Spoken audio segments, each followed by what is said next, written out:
some tactical disadvantage to ensure that there is no damage to any of the civilian aircraft. And this was also brought out in our press briefing during the day. So I will now hand over to my colleague to cover the events of 9th onwards. On land, we also undertook certain measures such as deployment of air defense and electronic warfare assets to establish an integrated grid with the Indian Air Force, and I have seen and heard some of you wax eloquent about the benefits of such an architecture when it comes to negating and combating air intrusions. We also carried out deployment to include movement of our forces in the land, sea and air domains. The night of the 9th and the 10th of May saw similar intrusions by drones and aircrafts, and this time there was a concerted effort to target airfields and some very, very important logistic installations, albeit yet again unsuccessful and denied gallantly and efficiently, I must say, by the integrated Indian Air Force and Indian Army Air Defense. We further strengthened our deployment and also initiated some pressure points to send a very clear and unambiguous message to the other side to desist from any misadventures on land. Some of the airfields and dumps saw repeated attacks in waves from the air. All were thwarted.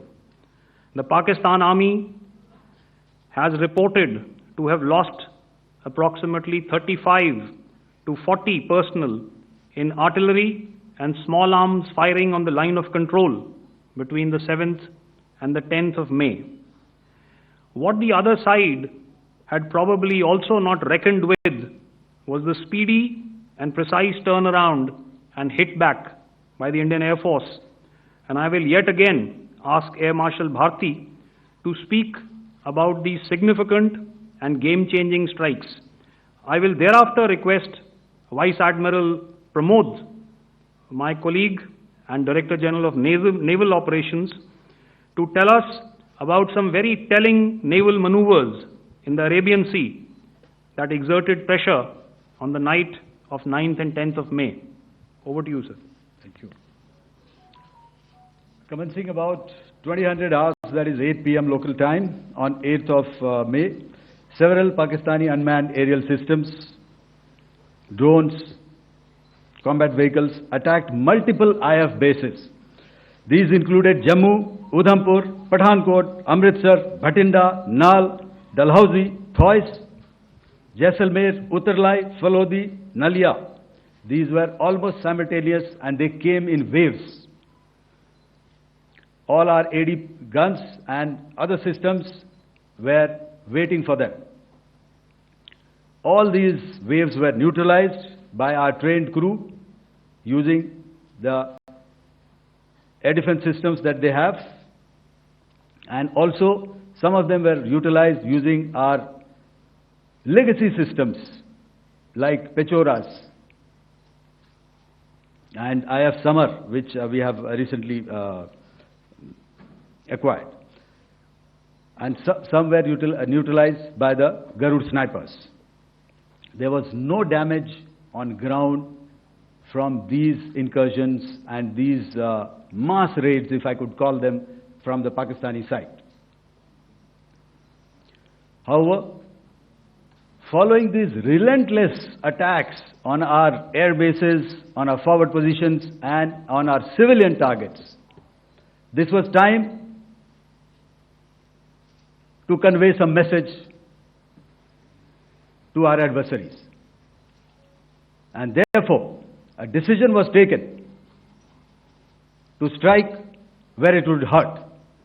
And towards that, in a swift, coordinated, calibrated attack, we struck his air bases, command centers, military infrastructure, air defense systems across the entire Western Front. The bases we struck include Chaklala, Rafiki, and mind you, Chaklala is Islamabad. Rahim Yar Khan, Sakar, sending a clear message that aggression will not be tolerated. This was followed by strikes at Sargoda, Bholari, Jacobabad. We also struck the C2 centers at Murid, the UAE complex at Murid, Rafiki, radar at Chunia, which I will show you, Rahim Yar Khan airfield, and the unmanned combat aerial vehicle hangar at Sakar. I would like to reiterate here that we have the capability to target every system at these bases and more. However, it was only a measured response to instill good wisdom to our adversary to refrain from further escalation. IF's response was directed only at military installations, avoiding civil